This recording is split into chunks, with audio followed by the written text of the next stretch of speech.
So we'll do more examples and make sure we go over the same stuff. So again, prioritize first and then reorient and count, right? So again, we're going to see this. I'm going to go back up to that Taxol molecule and we're going to look at that molecule and some of those stereo centers and see what we can do with those. And then we're going to do some of the worksheets, and we're going to look at some other depictions of chiral molecules, such as Fischer projections, because there's another set of, there's a amendment to the rules when you're dealing with Fischer projections. All right. So if the groups are oriented clockwise, it's R. If it's counterclockwise, it's S. Are we okay with that? Yes. Yes. All right. And I'm saying prioritize, and I'm going to put it here. So when you look at this later, that is based on atomic number.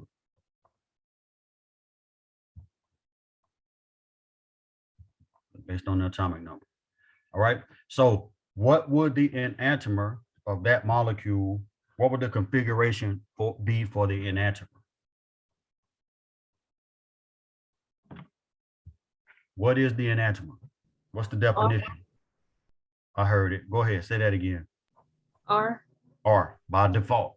If one enantiomer is S, by default, the mirror image is R. It's the reverse, right? So this has a configuration of S, and the enantiomer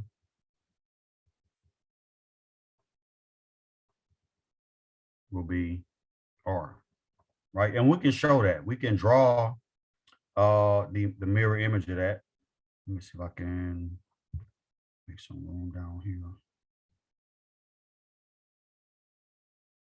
Oh, shucks.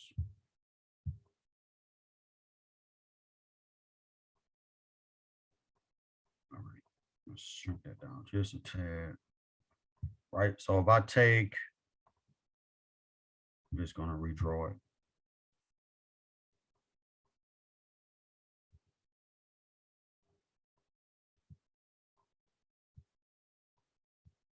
That, and I drew the mirror image of it, which would look like this.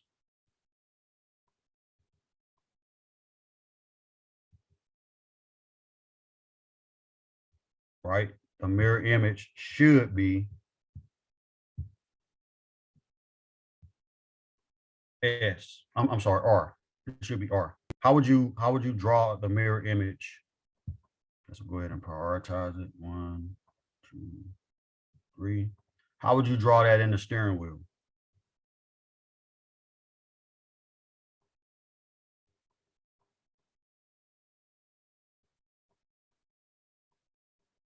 When I just put the OH here, CH3 here,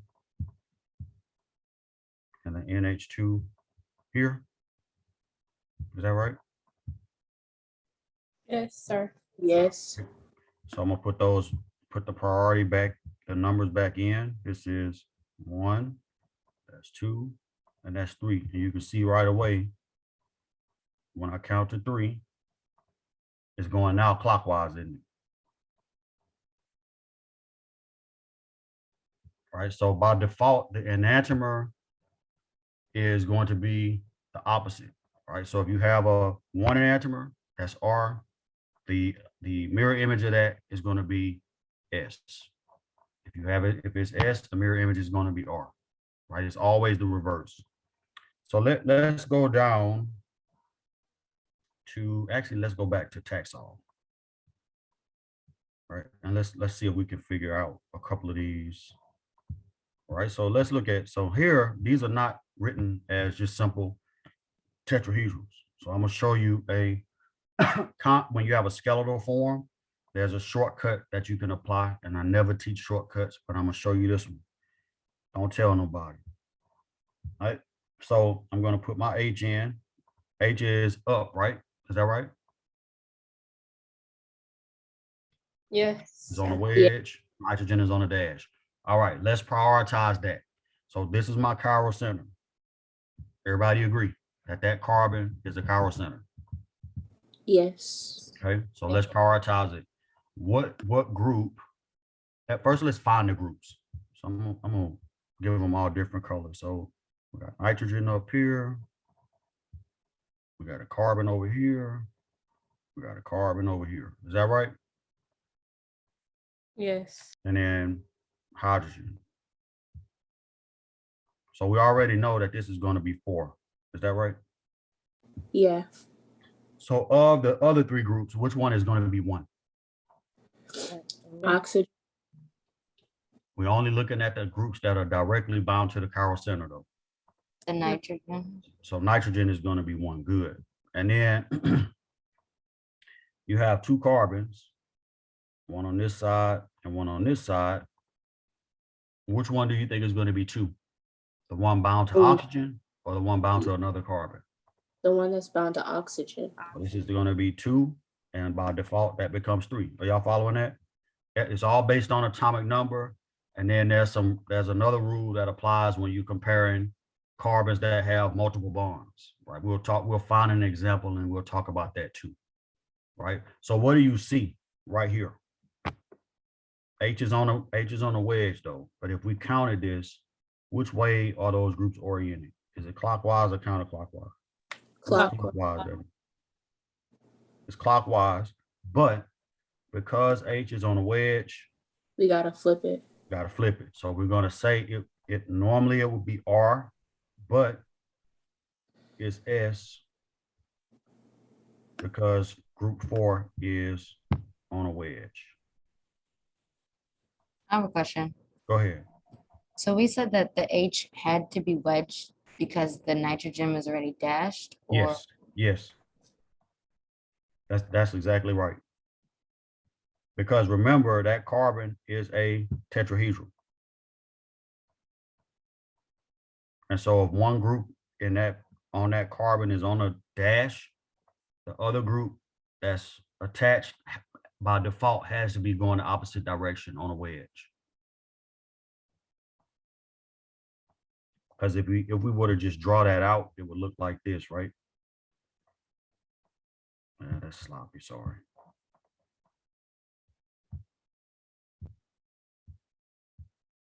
Right, it would just, that carbon in that skeletal form right there, it would just look like this.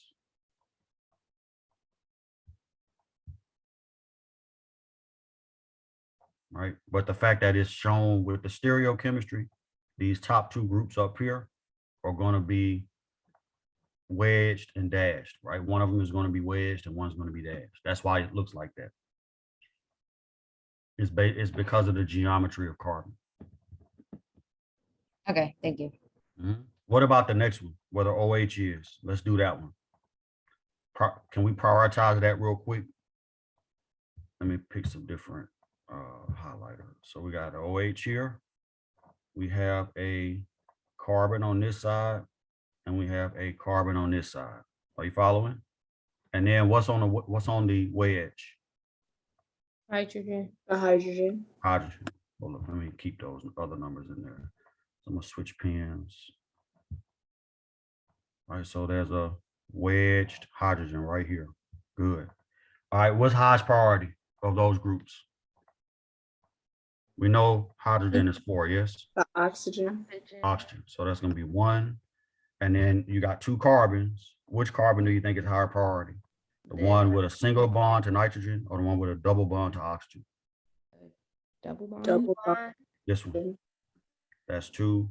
And then this carbon right here is 3. You see that?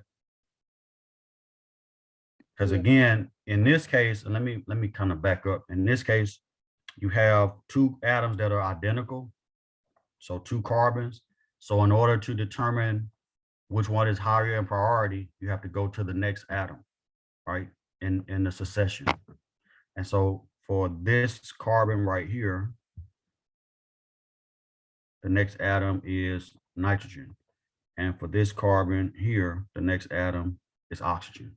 So when you're comparing those two, oxygen has a higher atomic number, so it's going to be higher in priority. So that's why that carbon on this side took priority over this carbon. Are y'all following that? Yes. Okay. So, and it's that's also in the I think it's in one of the first videos I sent with enantiomers and configuration part 1, I think. So if you look at that stereo center, which way are the groups oriented? Is that clockwise also? No, it's counterclockwise. Counterclockwise, very good. So we're gonna count like this, 1, 2, 3, like that, right? Under normal circumstances, that would be what? S. S. But since your H is not pointed back, the shortcut is just to give it the opposite configuration. So it would be S. We're going to call it R because of the orientation of the hydrogen. Is that making sense? I have a question. Go ahead. So will it always have the wedged H? Like how do you know that it'll always be a wedged H there? Well, do you see how the vertex is coming together? The two lines come together to make that vertex? Yes. Okay. So if I put any two other groups on that carbon, the default position of those two groups, one is going to have to be wedged and one is going to have to be dashed, Okay. right? Now that's going to, what's going to determine that is if the configuration is actually, or the orientation is shown, right? Mm-hmm. So, because I could easily write that like this, and I'm just going to squeeze this in over here. I could write it this way with an undefined stereochemistry, right? You see how the line to oxygen is straight? Yes. So we don't know if it's R or S, but if the stereochemistry is defined and one of the groups is already shown as a dash, other group by default is a wedge. Okay. Yeah. Thank you. And if you're doing a configuration and the wedge group is defined, then it's understood that if the dash group is defined, it's understood that the wedge is going to be a hydrogen if it's not another atom. And then you don't have to flip it because it's dashed. Correct. Right. So if hydrogen is, let's pick one where hydrogen is already going back. Let's do this one right here. All right, so this one, hydrogen is dashed, right? You see the vertex coming together where the oxygen, where the carbon is bonded to oxygen, Yes. right here. All right, so if the oxygen is defined as a wedge, the other group is understood to be a dash. Okay. Can we prioritize that? Oxygen is going to be 1. Am I right? Because these are Yes. your 4 groups. You got oxygen here, you got a carbon here, and you got a carbon here. Yes. Yes. And then the hydrogen. So you don't have to waste time prioritizing hydrogen. It's always going to be 4. The only thing lower than hydrogen is what? Somebody help me. A lone pair. Great. The only group that's lower in priority than hydrogen is a lone pair. I'll write that down. But I don't know which video it was in, but I know it was in one of them.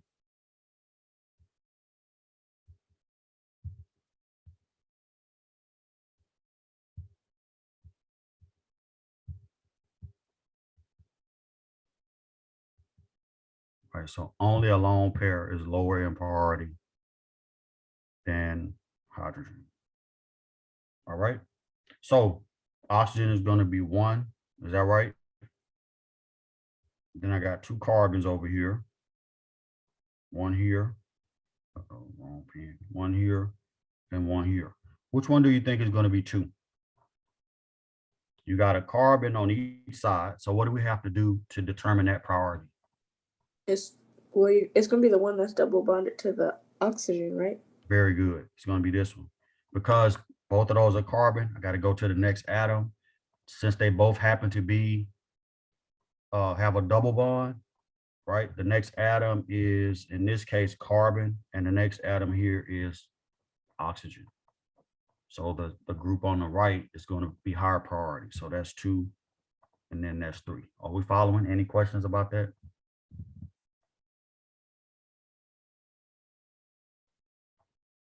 No questions? Good. Well, I don't know if that's good or bad. All right. All right. So what's the configuration? Which way are the groups oriented? Is that clockwise or counterclockwise? Clockwise. That's clockwise, isn't it? And H is on a what? It's on a dash, isn't it? So we just keep it. We don't have to invert it. If H is pointed back, what you see is what you get, right? So 1, 2, 3 clockwise. This is what? R. Yes, no, maybe. Yes. Yes. All right. Are y'all following how to kind of grasp this now? Yes. Let's do Yes. one more. Let's do one more because I need to point another rule out. So let's do this carbon right here. Right? Where's the hydrogen in that case? It's on a wedge. I mean, not a wedge, a dash. Dash, yeah. I know what you meant. You just were so excited about seeing it. You just read it. On a wedge. I mean, never mind. All right. So what are the other two groups? What are the four groups around this stereo center? You got oxygen. Is that right? Yeah. Carbon, Carbons. and hydrogen. Now we need to tell the difference between the two carbons. Am I right? Yes. So here is a nuance in determining configuration, right? So the oxygen is 1. We know that because it's higher in priority than carbon. It's a higher atomic number. Of those two carbons, which one would you suspect to be the highest in priority compared to each other? The one on the left or the one on the right? The one on the left. Right here? Yeah. You are right. You are correct. If you look at the two carbons that are highlighted in green, you see the one on the left is branched. Do you see the other groups attached to it? And the one on the right is not.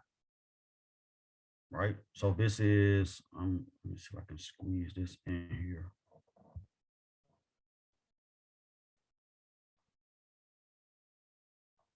The arrow is terrible though.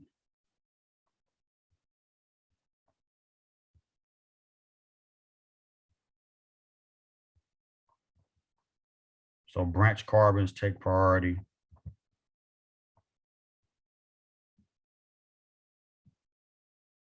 over, I don't even know if this is a word. This is a word, unbranched carbons.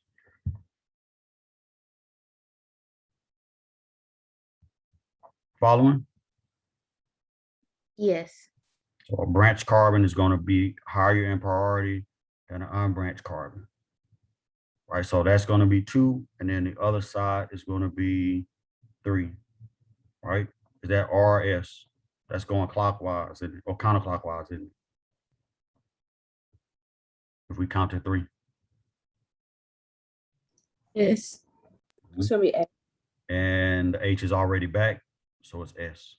I like putting it inside of that. Right. Another example of that branch versus unbranched would be let's see, right here. You see how this is a chiral center right here.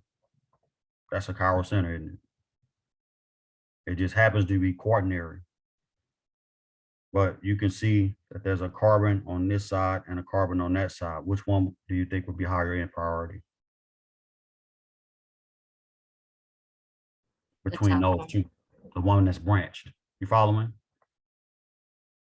Yes. That's just another application of that rule. So if you got two carbons, one is branched and one isn't, then the branched carbon is going to take priority. All right, I think we can jump down here. Any questions before we move forward? Don't be afraid to ask. There's no such thing as a dumb question. So ask whatever is on your mind related to chemistry.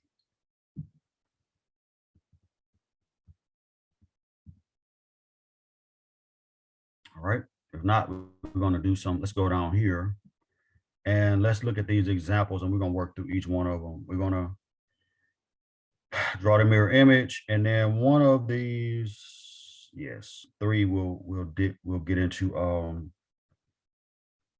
diastereomers. We'll look back at that. We're going to do configurations on all those 2. So let's look at the first one. Excuse me, Dr. Russell. Yes. As far as turning in this assignment, would Mhm. you prefer us to like print this out and write on it, or can we write like in our notebooks? You can use a notebook. That's fine. Because I know everybody doesn't have a printer. So that works. Thank you. Yeah. Or you can annotate it. Like if you have a note-taking app on your device, you can do it that way. But whatever you're able to do, as long as you turn it in, that's all I care about.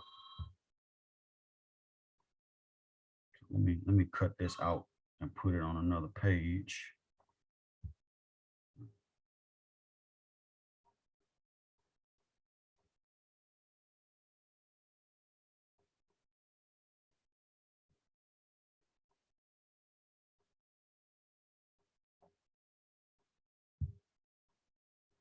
Cut. I don't think I did. Come on, Russell, get your mind right.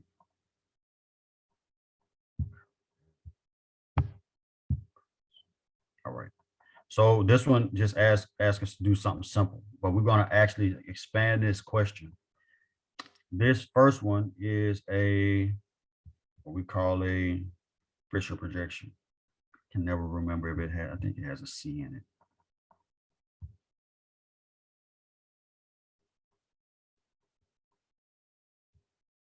That's a Fischer projection. So when you have a Fischer projection, it's basically, if we took one of the carbons in there, took that carbon, it would be basically like looking at the carbon from underneath it. But it's a 2D depiction of a chiral compound, right? So each one of these carbons is a chiral center. All right, so let's look at, the same rules apply for priority, but determining configuration is a little different because of the location of your hydrogen. So let me give you the rule for that. And then first we're going to draw the mirror image. So we're going to take that Fischer projection and we'll draw it in black. We're going to take it and we're going to replicate it. So this is Br, this is iodine, this is H, this is OH, H, and then CO2H. All right, the easiest way to draw the mirror image, in my opinion, is to put a mirror right here and let this thing look at itself. So Br is going to see Br, I is going to see I, H is going to see H, and this is OH, and this is H, and this is CO2H. We're okay with that? So when I ask you to draw the mirror image, draw the mirror image. We're going to do all of them. So don't sweat it if it's not clicking right away. Are we okay? Yes. Yes, sir. Let's do the other molecule. I'm gonna cheat on this one. I'm gonna copy that. So this is, let's see how much room I like this app, but I promise you, I just always feel so constrained. Uh-oh. I paste it again. All right, so we're gonna draw the mirror image of this, right? I'm gonna draw a line here, like a mirror. What's the first thing that molecule is gonna see if it's looking in the mirror? It's gonna see that methyl group in it. Mm-hmm. And then this is Cl, this is OH, this is, now this is very important when you're drawing the mirror image. A lot of people tend to draw this, but they'll make the stereo center. So they'll make that dashed and make that wedged and that wedged. Don't do that. Because if you do that, when you flip it over, it's going to be identical to the original image. So when you draw the mirror image, keep everything the same, just like you see it.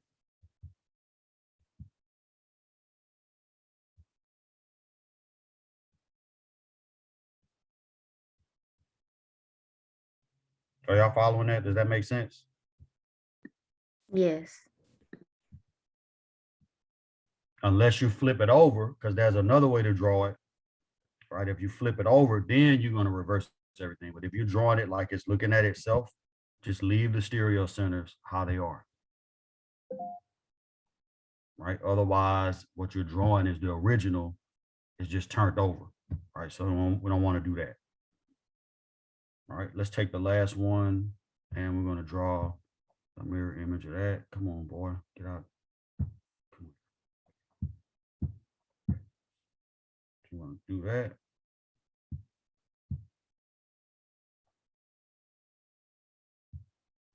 I think I'm gonna run out of room. Add another page here. I promise you, it's gonna be about 100 pages of notes by the time we're finished.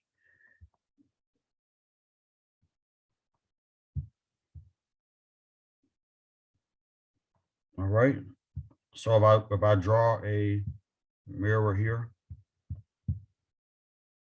what do you see on this side? The oxygen first. Oxygen. That's on a dash. Is that right? Zoom in so I can get that dash looking halfway decent.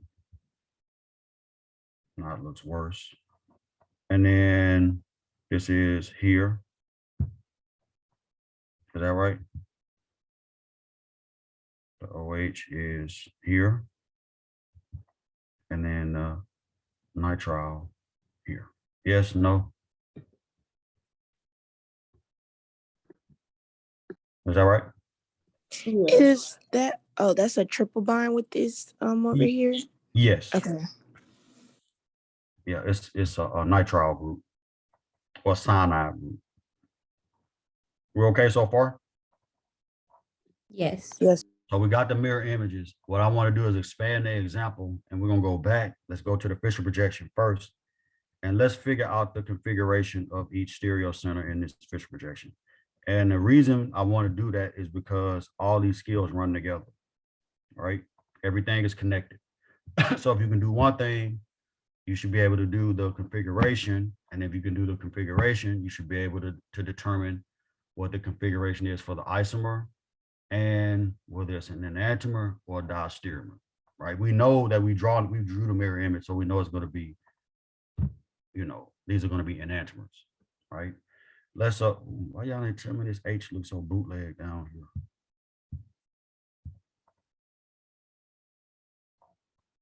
And this one. All right. So let's take the top stereo center first. Let me change the color on that. We're going to take the purple one first. Of those, so here are the groups. You have a group here. I'm going to highlight them instead of circling, save space. You got a group here, group here, group here, and this whole thing down here is a group. Following? Because everything down there is connected to that blue carbon. So those are your 4 groups. Yes, no? Yes. I'm sorry, could you go over that again? So every chiral center has to have 4 groups, right?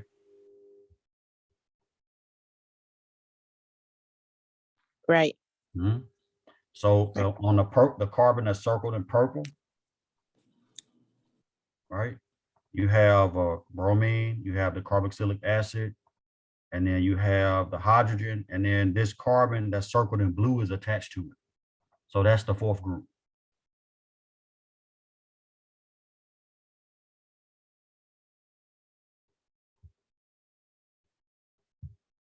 Yes, no?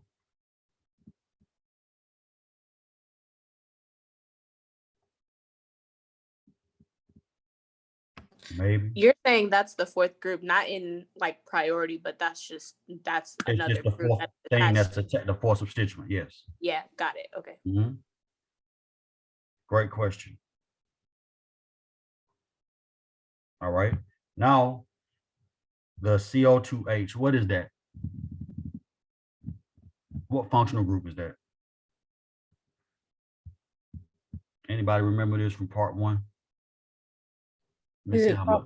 carboxylic acid? It's a carboxylic acid. So let's draw it out so we can actually know what we're looking at, right? C double bond O, OH. Following? CO2H. That's what that is. We okay so far? Yes. Yep. All right, what's number one on the purple carbon? Which group is going to be highest priority? The bromine. Bromine, great, smart. It's gonna be a good semester. That's one, right? And then what about two?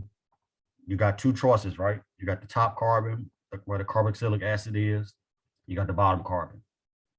How do you tell the difference? The branch. Yeah, the branch.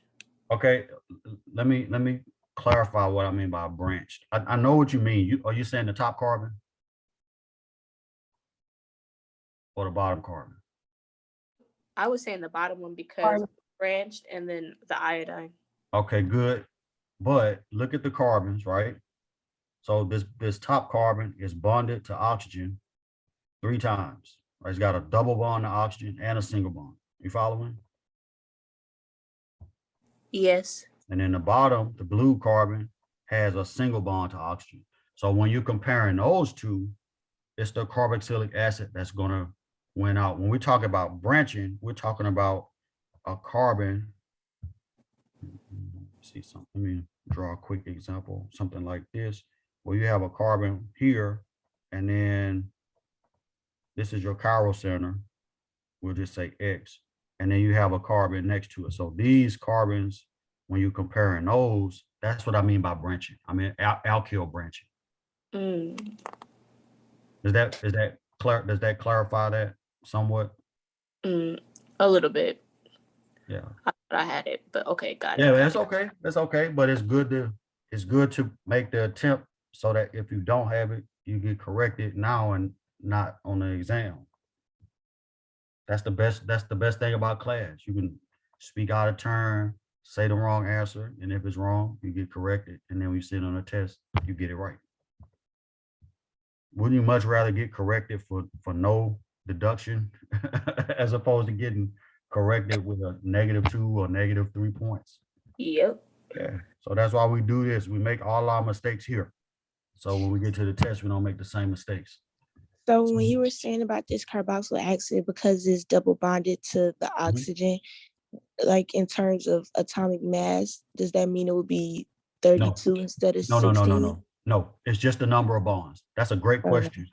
And that's a common error. The Okay. fact that one of them, so this carbon down here is bonded to oxygen once, and the one up top is bonded 3 times, that top carbon is going to take priority. So it's Okay. not, you don't multiply the masses, what you do, or add the masses together. You just look at the number of times it's bound to that atom. Okay. Yeah, great question. So then that means the bottom carbon is 3, doesn't it? Because we know H is going to be 4 all the time, right? Unless there's a lone pair present. Then I have a question. Go ahead. How do we know if it's wedged or We don't. Well, we do, but we don't. Okay, so let me show you what this really looks like. If I were to draw the Fischer projection in 3D, it would look like this. Let me pick a better color than that. If I drew it in 3D, the 2 horizontal sites would be wedged, right? And the 2 vertical sites would be dashed like that. So we know go ahead. That's always? Always on a Fischer projection, yes. Okay.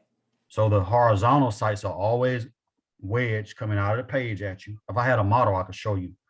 And the vertical sites are always dashed. And that's how we know how to assign the configuration. All right. I have a saying like, if it's horizontal, it's going to hell. If it's vertical, it's going to heaven. Don't take that literally. It's just a way to think about it. So what you have to do, let's do that top center, right? What's the configuration? Which way are those groups oriented? Counterclockwise. Counterclockwise. But since the H is going to hell, we got to straighten it up. So we have to reverse what we see. So it's going to be S. It's counterclockwise already, so it would be S normally, but with H going horizontal, we reverse it. Yes, so it would be R. Got it. right? Mhm. So if H is horizontal, then we invert. Let me not say that. Let me say reverse. Because I don't want to say invert and you think you have to flip it or turn it over.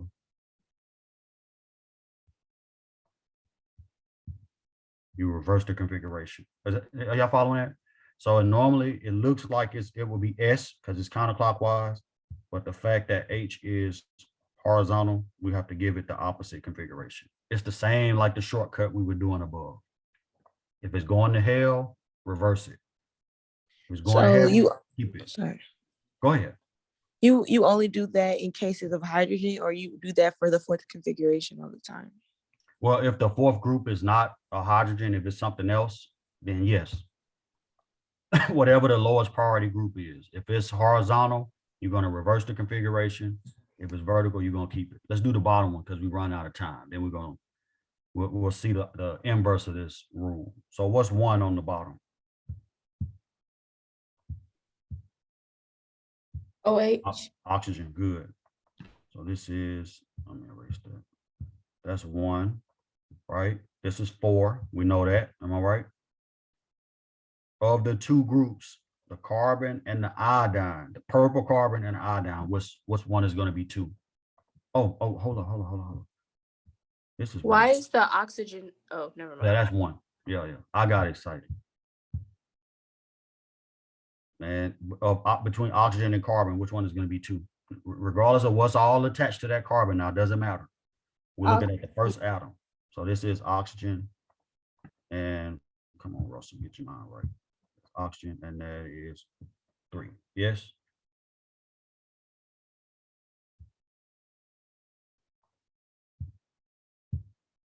What's the orientation? Is 1, 2, 3, is that clockwise? Yes. So then that bottom stereo center on the Fischer projection is clockwise, and because H is already vertical, we just leave it. If it will be R, clockwise is R. If it's vertical, we just leave it what it is. Are y'all following that? Yes. Yes. All right. So for a Fischer projection, if H is horizontal, you reverse the configuration that you see. If it's vertical, you keep what you see. Quick question, and then we got to stop. In the mirror image, what is the configuration of the top stereo center? S. S, good. And what's the bottom one? Yes. S. Yes, great, perfect. Why? Because the mirror image has to be the exact opposite of the original image. So if we figured out the stereo centers in the mirror image, in the original image, then we can take that information and use it to determine the configurations for the mirror image. Make sense? Yes. All right. Yeah. All right, we're going to stop here. We're going to pick up Friday. We're going to run through these other examples, and then I'm going to send you a video to watch for Friday. We may get to it, we may not, I have a but we're going to question. go ahead. We're going to work through this question right here. For I guess the second drawing, the mirror image, you changed the element on the last one. That one, Did I? yeah, you put OH and it's HO. Go down. Go Oh, back. no. You mean right here? Go down. Here? No, go like scroll down. Scroll your whole screen Oh, down. scroll down. Yeah, right there. Mhm. Changed it. Oh, it doesn't matter. That's symmetrical. Yeah, that doesn't change. You mean the oxygen right here and right here? Yeah, it doesn't matter. It's always, hydrogen is never going to be bonded to more than one atom. So when I write a OH, it depends on which direction it's facing. If it's facing that way, I'll write it that way. If it's facing this way, I'll write it that way. But it doesn't change anything. That's a good observation though.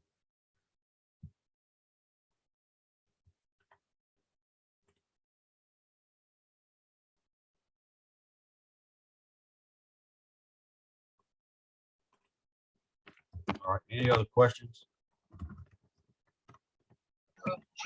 Are you free to schedule any Zoom meetings? I got another class after this, and I got another 2 classes at 1 and at 2. But we can meet this evening or we can meet in the morning.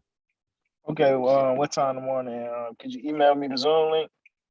Yeah, just use this one. Okay, I'll be there. All right. Let's say 10:30. All right, Okay. thank you. Uh-huh.